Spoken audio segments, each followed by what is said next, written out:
ونؤمن به ونتوكل عليه ونعوذ بالله من شرور أنفسنا ومن سيئات أعمالنا من يهده الله فلا مضل له ومن يضلله فلا هادي له ونشهد أن لا إله إلا الله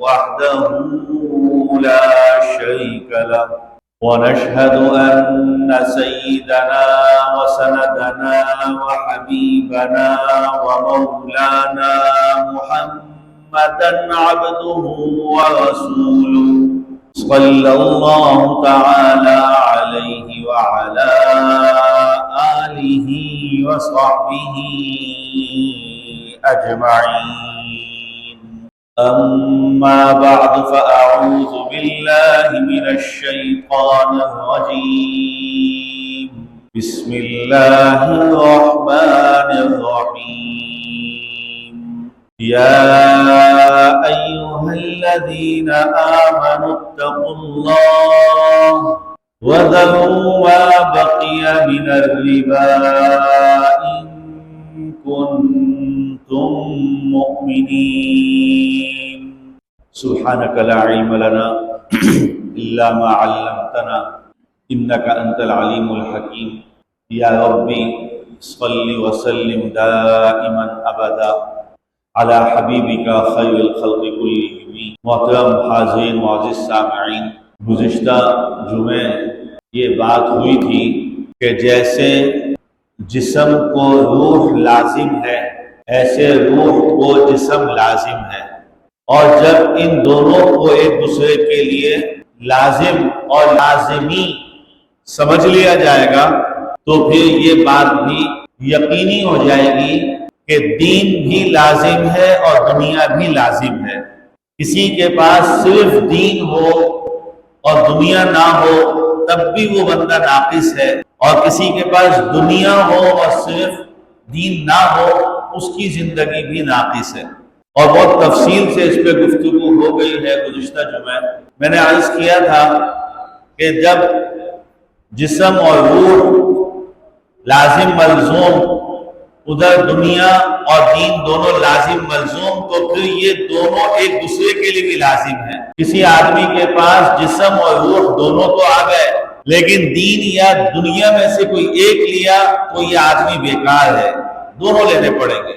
صرف دین کو پکڑ کے بیٹھنے کی بھی ہماری شریعت میں اجازت نہیں ہے، اور اس کو مثالوں سے بھی گزشتہ ہفتے شرعی مثالوں سے بھی عرض کر دیا تھا۔ بالخصوص جو وراثت کی مثال میں نے عرض کی تھی کہ کوئی آدمی مرتے وقت چاہے کہ سب کچھ دین کے لیے دے دوں تو شریعت اس کی وراثت کو قبول نہیں کرتی۔ دین بولا تمہیں اپنی اولاد کے لیے دنیا دینی پڑے گی، یہ تمہاری دنیا تمہاری اولاد کے لیے ہے۔ میرے محترم کہ اب جب ہم ان دونوں چیزوں کو سمجھ لیں تو اگلی بات ہمیں یہ سمجھنی ہے کہ ظاہر ہے کہ جسم روح کے بغیر نہیں ہے، تو روح کو چلانے کے بھی طریقے ہیں۔ روح بھی تو چلے گی جسم کے ساتھ ساتھ۔ ایک آدمی سفر کرتا ہے اور وہ 48 میل سے زیادہ کے سفر کی نیت کرتا ہے، وہ آدمی مسافر ہو جاتا ہے۔ اب آپ دیکھیں وہ دنیا کے نام میں دنیا کے ہاں وہ مسافر ہے۔ مسافر صرف جسم سے نہیں ہوا، مسافر وہ روح سے بھی ہوا ہے۔ ایسا نہیں ہے کہ وہ سفر کر کے اس کا جسم کہیں اور چلا گیا اور اس کی روح کہیں اور رہ گئی، نہیں، دونوں چیزیں ساتھ ہیں۔ لہذا شریعت بھی دونوں کے لیے فیصلہ کرتی ہے، اور کیا فیصلہ کرتی ہے کہ اگر مسافر ضرورت مند ہو جائے اس کو زکوٰۃ دینا جائز ہو جاتا ہے۔ بولا اس کے جسم کو لاوارث نہیں چھوڑا جائے گا۔ مسافر اپنے گھر میں ہے، ایک آدمی کروڑ پتی آدمی ہے، وہ یہاں سے سفر کر کے کسی دوسرے شہر گیا، کسی دوسرے ملک گیا، وہاں اس کا بیگ بھی لٹ گیا، اس کی جیب بھی لٹ گئی، اس کے پاس کوئی آسرا کوئی ذریعہ نہیں ہے۔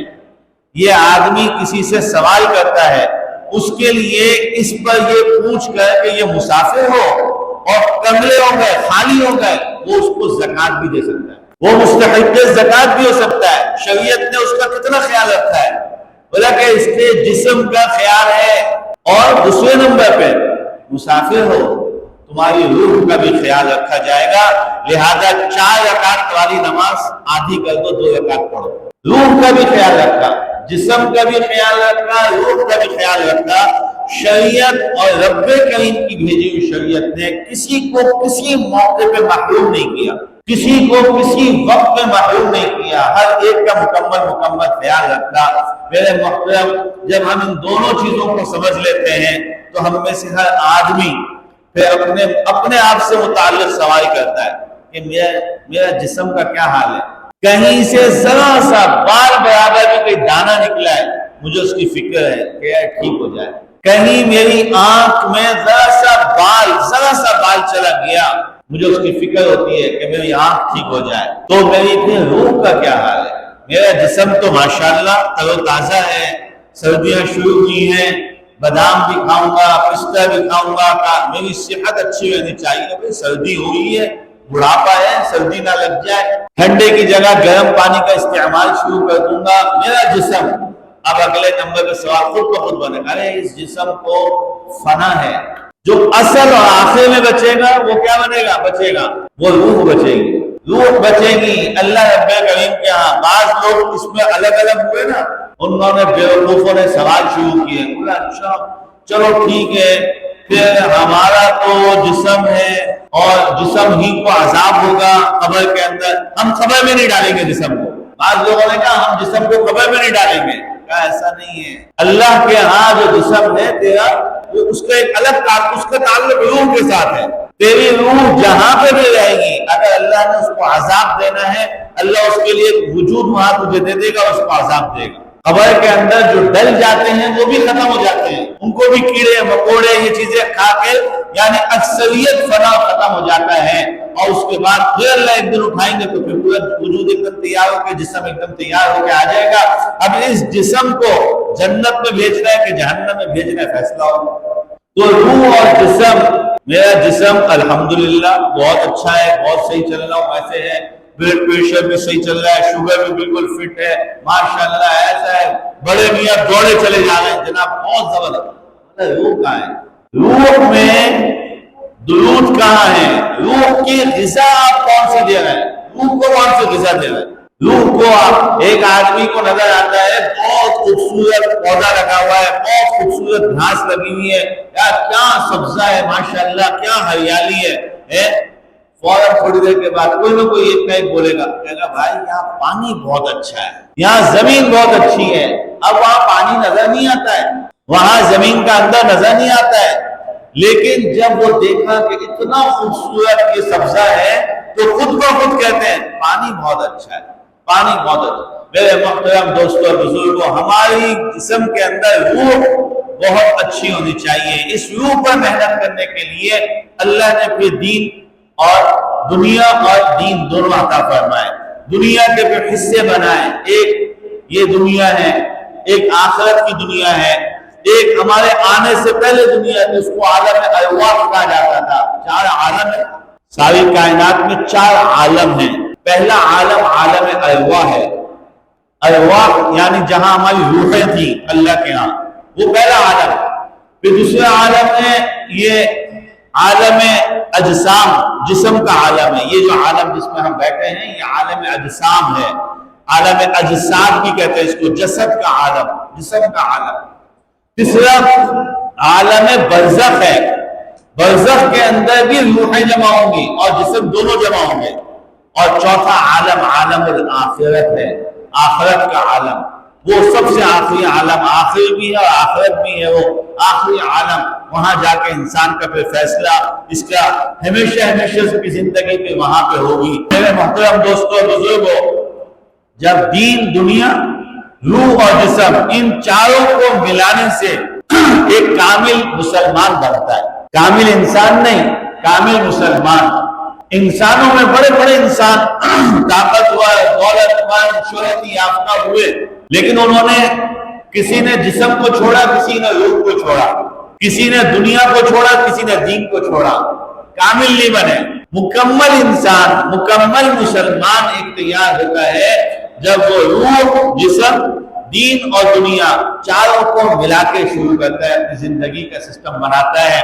اور اس سسٹم کے اندر اب یہ سسٹم بنتا کیسے ہے، یہ سسٹم آگے چلتا کیسے ہے، اس کے لیے رب کریم نے کچھ فرائض رکھے، کچھ حیام رکھے، یعنی کچھ حکم ایسے رکھے کرنے کا حکم، فرض کیا ہے بولا کرنے کا حکم، اور حرام کیا ہے نہ کرنے کا حکم، دونوں جگہ حکم ہے، اصل اللہ کا حکم ہے، فرض بھی اللہ کا حکم ہے، حرام بھی اللہ کا حکم ہے، فرض میں اللہ کا حکم کرنے کا ہے اور حرام میں اللہ کا حکم نہ کرنے کا ہے۔ اگر ہم کہیں کہ فرائض کتنے ہیں تو انگلیوں پہ گنتی ہو جاتے ہیں، گنتیاں ہوتے ہیں، یہ فرائض ہیں، یہ ہماری ذمہ داریاں ہیں، اور جب ہم حرام گنتے ہیں کہ حرام کتنے ہیں وہ بھی انگلیوں پہ شمار ہو جاتے ہیں۔ اس کے درمیان کی جو ساری دنیا ہے وہ اللہ رب کریم نے اس کو مباح کہا ہے، کر لو تمہاری مرضی، نہ کرو تمہاری مرضی۔ اب فرائض کی کیا حالت ہے، ادھر انسان کمزور، فرائض جہاں کرنے کا حکم ہے روح کے لیے لازم ہے اس کو چھوڑتا ہے، حرام جہاں نہ کرنے کا حکم ہے اس کو کرتا ہے۔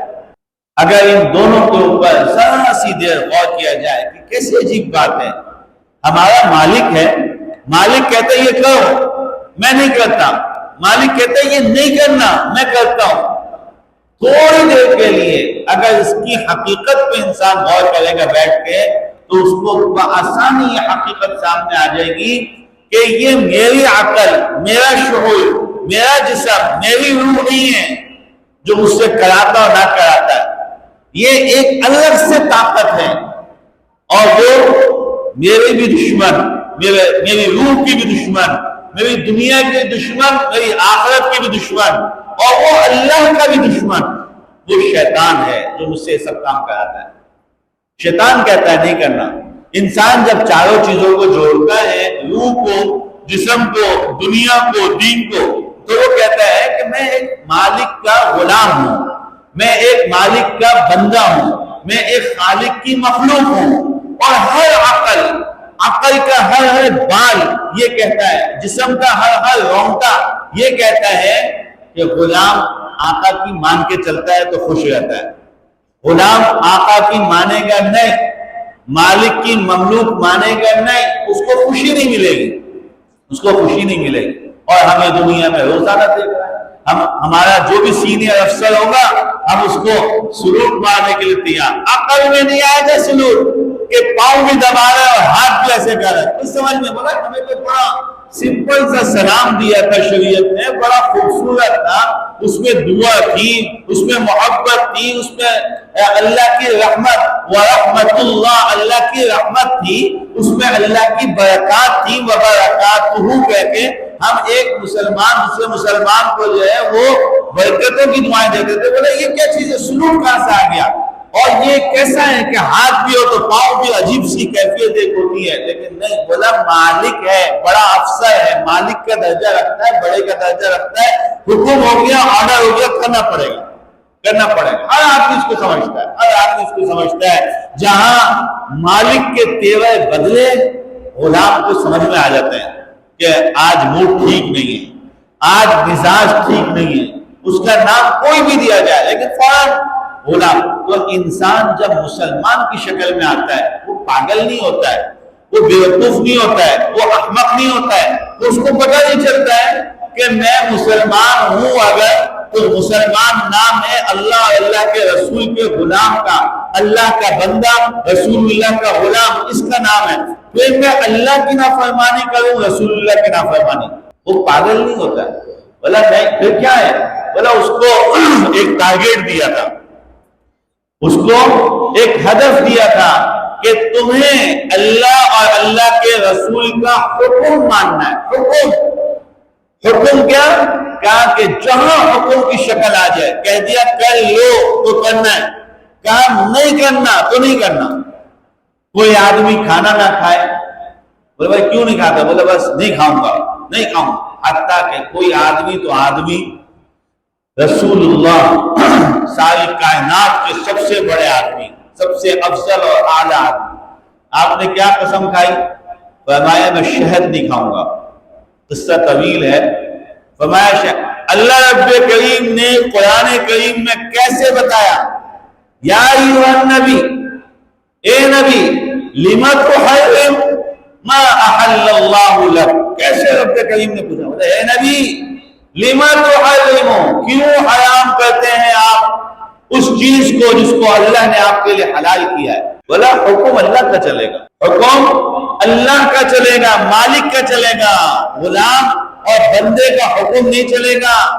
بندہ اللہ کے حکم کا تابعدار ہے، لہذا آپ نے فوراً کہا اے نبی لما تحرم ما احل اللہ لک تبتغی مرضات ازواجک، آپ اپنی بیویوں کی مرضی پہ چلیں گے کیا؟ آپ اپنی بیویوں کی مرضی کو ترجیح دیں گے کیا؟ اللہ نے کہا، نبی کو کہہ دیا تبتغی مرضات ازواجک، آپ اپنی بیویوں کی مرضی کے مطابق کام چلائیں گے کیا؟ نہیں، اللہ رب کریم نے منع، یہ مطلب کیا؟ اللہ کا حکم، بولا اللہ کا ایک حکم ہے یہ کر لو۔ اب ہماری حالت جب ہم ان سب چیزوں کو سمجھتے ہیں تو پھر آگے کیا ہے؟ کہا کہ میرا تو عقل بھی کام کر رہی ہے، عقل بھی ہے، شعور بھی ہے، جب میں ہاتھ پھیلاتا ہوں، ہاتھ نہ بھی پھیلاؤں میں دنیا کے کسی بھی کونے پہ، میں مسلمان، میرا یقین کامل کیا ہے؟ میرا رازق اللہ ہے، میرا خالق اللہ ہے، میرا معز مجھے عزت دینے والا اللہ ہے، میں کہیں ذلیل ہوا مذل اللہ ہے، بیدہ الخیر، اسی کے ہاتھ اور اسی کے قبضے قدرت میں خیر ہے، وَتُعِزُّ مَن تَشَاءُ وَتُذِلُّ مَن تَشَاءُ بِيَدِكَ الْخَيْرُ إِنَّكَ عَلَى كُلِّ شَيْءٍ قَدِيرٌ، ہر چیز پر اس کو قدرت ہے، ہر چیز پر اس کو قدرت حاصل ہے۔ تو پھر میں کیا ہو گیا؟ فرض کا حکم دیتا ہے مجھ سے نہیں ہوتا ہے، حرام کا حکم دیتا ہے کہ نہیں کرنا، یہ کام حرام نہ کرنے کا حکم دیتا ہے، میں وہ کرتا ہوں۔ بولا یہ کیا ہے؟ ایک شیطان ہے، ایک طاقت ہے جو تیری دشمن ہے، جو تیری دشمن ہے، جو تیرے امتحان گاہ ہے۔ امتحان گاہ ہوتی ہے نا، امتحان گاہ، پیپر کون لے رہا ہے؟ بولے استاد لے رہا ہے۔ کیوں؟ استاد کو پتہ نہیں تھا کیا؟ بولے سب پتہ ہے۔ استاد کھڑے رہے، جو پورے سال پڑھانے والا استاد ہے، سکھانے والا استاد ہے، وہ دیکھ رہا ہے تو کیا لکھ رہا ہے، پوچھو استاد جی یہ بتا رہا، بولے گا نہیں بتائے گا۔ وہ پورے سال پڑھا رہا تھا، ایک ایک لفظ بتا رہا تھا، ایک ایک حرف سکھا رہا تھا، لیکن آج جب بوقت امتحان ہے تو تجھے نہیں بتائے گا، تجھے نہیں سمجھائے گا، آج کہے گا نہیں آج تو ہمیں تجھ سے پوچھنا ہے۔ میرے محترم دوستو بزرگوں، رب کریم نے تیرے امتحان کے لیے ایک شیطان کو اجازت دی، ایک بدماش کو اجازت، اور اللہ نے یہ بتا کے اجازت دی، ان الشیطان لکم عدو مبین، بتا کے کہ شیطان تمہارا کھلا دشمن ہے، کھلا دشمن۔ اور دشمنی کی اجازت شیطان نے رب سے کیسے لی؟ اللہ سے کہا کہ آپ نے مجھے اپنے دربار سے نکالا اس آدم کی وجہ سے، اس آدمی کی وجہ سے، میں ٹھیک ہے آپ نے مجھے نکال دیا لیکن میں بھی ان کو نہیں چھوڑوں گا۔ اللہ رب کریم نے کیا فرمایا؟ ٹھیک ہے تجھے اجازت ہے، دیکھتے ہیں تو کتنا بلائے گا، کتنا خراب کرے گا۔ تو شیطان نے قسم اٹھائی، بولا میں بھر دوں گا، جہنم کو بھر دوں گا، میں انسانوں سے جہنم کو بھر دوں گا۔ اللہ رب کریم نے کہا تو اپنی کوششیں کر، میری رحمت بھی وسیع ہے، میری رحمت بھی وسیع، لیکن کہاں وسیع ہے، کیسے وسیع ہے، کیا مطلب ہے؟ میرا مالک ہے، میرا خالق ہے، وہ مجھے کہہ رہے آجا نماز کے لیے، آتا نہیں ہے، وہ کہتا ہے زکوٰۃ دے دے، دیتا نہیں ہے، وہ زکوٰۃ کے اندر بھی کمیشن خوریاں کرتا ہے، زکوٰۃ میں بھی مفادات کرتا ہے، ملازم کو دیتا ہے، احسان بھی جتاتا ہے کہ تمہارے میں نے امداد کی ہے، نام پیچھے سے لگا دیتا ہے زکوٰۃ دے دی میں نے۔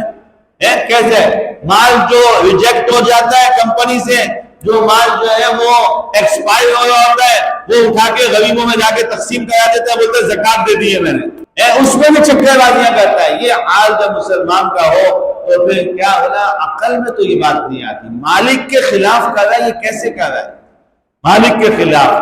میرے محترم دوستو بزرگوں، اسی چیزوں کو جب ہم لے کے چلیں گے کہ ہمارے مالک نے ہمیں حکم کتنے دیے، منع کتنا کیا ہے، بآسانی ہر آدمی کو اپنا آپا پتہ چل جائے گا کہ میں کس چیز کی تیاری کر رہا ہوں، میرا قدم جنت کی طرف بڑھ رہا ہے یا میرا قدم جہنم کی طرف بڑھ رہا ہے۔ یہ بہت سمپل، بہت سادہ، بہت سیدھا نظام ہے، کوئی مشکل نہیں ہے۔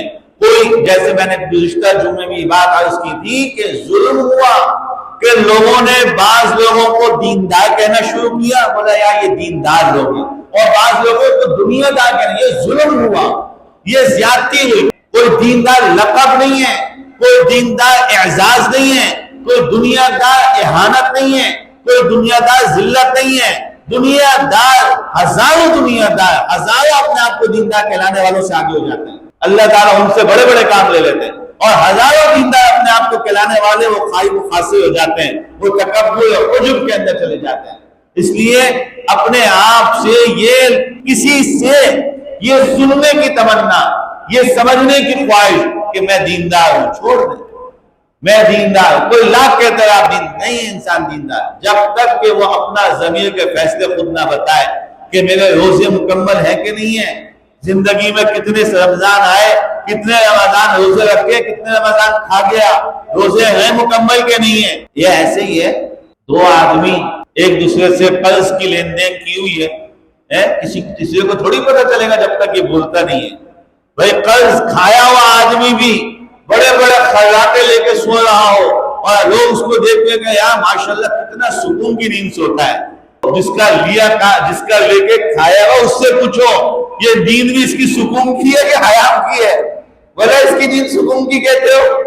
آج کے مسلمان کا یہ حال ہے، وہ بس تبصرے بناتا ہے، وہ صرف فیصلے اپنے آپ کو دیندار، وہ دنیا دار طبقوں میں تقسیم کیا، لہذا نتیجہ یہ نکلا کہ جس کو دیندار کہہ رہے تھے وہ بھی دیندار نہیں ہے۔ ایک دو تھوڑی ایسے بیسیوں واقعات سامنے آتے رہتے ہیں، بیسیوں واقعات کہ جن کو دیندار کا لیبل لگا کہیں سے کہ ہاں بھائی مدرسے والے ہیں بڑے دیندار لوگ ہیں، ہاں بھائی تبلیغ والے ہیں بڑے دیندار لوگ ہیں، ہاں بھائی خانقاہ والے ہیں فلاں بزرگ سے تعلق کے بڑے دیندار۔ جب معاملات پڑے تو جا کے پتہ چلا کہ اللہ بچا کے اپنے ان دینداروں سے، الامان والحفیظ۔ اور یہی حال دنیا دار کا، کروڑ پتی لوگ، ارب پتی لوگ بولے یار بڑا مالدار ہے، بڑا مالدار، وہ جب قریب پہنچے تو پتہ چلا مالدار نہیں ہے، حرام خور ہے، یہ دنیا دار جھوٹا ہے، اس کی دولت جھوٹی ہے، اس کی شہرت جھوٹی ہے، یہ دکھانے کا کچھ ہے اور کرنے کا کچھ اور ہے۔ یہ حال چل رہا ہے، عام چل رہا ہے۔ بڑے بڑے مالداروں کے معصوم لوگوں کی دولتوں کو قبضہ کیا ہوا ملے گا، غریبوں اور مسکینوں کا مال دبایا ہوا، ملازموں کی تنخواہیں کھایا ہوا ملے گا، کتنی جگہ۔ یہ کیوں ہوا؟ ہم نے تقسیم کی، یہ دنیا دار، یہ دیندار۔ میرے محترم اس سے نکلنا پڑے گا، اپنے آپ کو دیندار اور دنیا دار دونوں بنانا ہے، اور وہ دونوں جب بنیں گے کہ جب میں اپنے سامنے رکھوں گا کہ میرا ایک جسم ہے، میری ایک روح ہے، یہ میرا جسم میرا ظاہر ہے، الحمدللہ میں ٹھیک ہوں، میری صحت ہے، مجھ سے کوئی پوچھتا ہے ہاں بھائی کیسی طبیعت، بولے یار الحمدللہ فٹ فاٹ، بالکل برابر، ایک دم چوکس۔ جب میں یہ بولتا ہوں تو میرے ان الفاظ میں ہی سوال پیدا ہو جاتا ہے، روح کا کیا حال ہے، روح کا ہے تمہاری، روح کا کیا۔ اس لیے آپ حضرات صحابہ میں سیرت النبی اٹھا کے پڑھیں، رسول اللہ کے صحابہ کے اندر صبح صبح جب ملاقات ہوتی تھی تو بہت کم کئی شاذ و نادر ایسا ہوتا تھا کہ وہ یہ پوچھتے ہوں کہ کیف الحال، فقط صرف اتنا پوچھتے ہو، نہیں ایسا نہیں، بلکہ ہاں بھائی کیف الحال و کیف الاعمال، دونوں پوچھا جاتا تھا کہ کیا حال ہے اور کیف الاعمال، اعمال کیسے ہیں، اعمال کیسے ہیں۔ اب بھی عرب دنیا کے اندر پوچھا جاتا ہے ہاں بھائی کیف الحال و کیف الاعمال، اور کئی جگہوں پہ و کیف الاخبار، خبریں کیا ہیں، حالات کی خبریں کیا ہیں، اعمال کی طرف توجہ۔ اور جب ہم اس کو چھوڑ دیا، ہم نے اس کو بالکل ایک طرف کر دیا تو پھر کیا اس میں کیا ہوتا تھا کہ جب اعمال کا پوچھ رہے تو سب کو فکر ہوتی تھی یہ میرے اعمال کا پوچھے گا، لہذا کسی کی نماز جلدی سے نہیں رہ جاتی تھی۔ آج پورا محلہ سویا ہوا ہوتا ہے نماز کے وقت، پورا محلہ نماز کی صف میں 20 آدمی 25 آدمی 50 آدمی بولا اس محلے میں لوگ کتنے رہتے ہیں؟ کہا بھائی 500 لوگ رہتے ہیں، 1000 لوگ رہتے ہیں، یہ سوسائٹی ہے، اس کے اندر اتنے مکان ہیں، اتنے فلیٹ ہیں، اتنے پوزیشن ہیں، لوگ کتنے رہتے ہیں؟ بولا مسجد میں کون کیوں نہیں آتے؟ سب سوئے، اعمال کی فکر ختم، اور کوئی کسی کو برا بھی نہیں لگا، کسی کو ہاں اگر یہاں پہ کوئی باہر میدان کے اندر جو ہے وہ کوئی بے پردگی کے ساتھ آ جائے، سب جو ہے وہ کھڑے ہو گیا، یہ کوئی بدتمیزی ہے، یہ کوئی حد ہے، یہ کوئی طریقہ ہے، ایسا کیا جاتا ہے، یہ دیکھو کیسی بے شرمی دکھا رہی ہے، وہ کتنا بے شرم آدمی ہے، کتنے لوگ باتیں کرنے کھڑے ہو جائیں گے۔ میرے محترم، جب رب کریم کا حکم ہے نماز پڑھ، اس میں کوئی محلہ سوئے، کوئی شرم نہیں آ رہی، کسی کو شرم نہیں آ رہی، ہم سب پڑے ہوئے سوئے ہوئے ہیں، کسی کو حیا نہیں، بولا سب مل کے گناہ میں مبتلا ہو گئے۔ اتنی بڑی جماعت اور اتنا خوف زدہ اور اتنا خوف کا عالم یہ والا ہو گیا کہ لوگ بڑے ملا کہنے لگے، یار فجر نہیں پڑھی جاتی، دوسری نمازوں میں مل لیں گے۔ فجر میں ہم سے کوئی مصیبہ پوچھتے ہیں، ہم کہتے ہیں فجر میں پڑھتا، مطلب وہ تو اگر 8 بجے کے بعد پڑھو تو فجر نہیں پڑھی جاتی، نماز میں نہیں آیا جاتا، نماز میں سستی ہو جاتی ہے، اللہ کا حکم فرض بھی چھوڑ رہے ہیں، اور اللہ کا حکم حرام جس کو اللہ نے نہ کرنے کا حکم دیا اس کا بھی ہم نے حال خراب کیا ہوا ہے۔ آج دولت کی لوٹ کھسوٹ میں مزدور سے لے کے افسر تک، غلام سے لے کے سیٹ تک، چوکیدار سے لے کر آنر تک، ہر آدمی وہ 2 نمبر راستے دیکھ رہا ہے، ہر آدمی، یعنی ایسے لوگ کہ جن کو اگر وہ آج کی زندگی پہ اپنے کام کو روکیں تو ساری زندگی بیٹھ کے آرام سے کھائیں، وہ بھی حرام راستے تلاش کر رہے ہیں، وہ بھی حرام۔ سود کی بات کرو، کیا حال چل رہا ہے سود کا؟ سود کا حال کیا چل رہا ہے؟ ٹکے پہ سودی نظام، موقع بموقع پہ سودی نظام، سود۔ اور کیا بولے بھائی میں نے تو رکھوا دیا بینک میں، فکس ہو کے آ رہا ہے، بس صحیح ہے، سکون سے بیٹھ کے کھا رہا ہے، سود مل رہا ہے، لوگ ایک دوسرے کو قرضے دے رہے ہیں سود پر۔ پرسوں ایک صاحب مجھے بیٹھ کے خود بتا رہے ہیں کہ میں نے ایک جگہ 50,000 روپے دیے ہیں، وہ مجھے مہینے کے 1,000 روپے بھی دیں گے، میرے پیسے سیف ہیں، ایسے ایک دوست کو دے دیے کام کرنے کے لیے اور سود لے۔ مزدور، چھوٹے مزدور لوگ، وہ اپنی دہاڑی لگا کر کہیں پیسے رکھواتے ہیں اور کسی کو پیسے دیتے ہیں، وہ جمع کرتے ہیں، وہ ان کو سود پہ پیسہ لوٹا کے دے رہا ہے، سود۔ اور اللہ رب پہ کیا کر، اللہ نے منع کیسے کیا ہے؟ کہا فَإِن لَمْ تَفْعَلُوا، اگر تم نہ مانے، تم نے یہ کام کیا، فَأْذَنُوا بِحَرْبٍ مِّنَ اللَّهِ وَرَسُولِهِ، اللہ کا اعلان جنگ، کہا سود خور سے اللہ بھی لڑے گا اور رسول اللہ بھی لڑے گا۔ حق دیکھیں آپ، اللہ کے دھمکی کا انداز دیکھیں، کہاں تک لے کے گئے رب کریم، کیوں؟ بولا اللہ رب العالمین ہے اور رسول اللہ رحمت للعالمین ہے، بولا تو دونوں سے محروم ہو جائے گا، محروم ہو جائے گا سود خور۔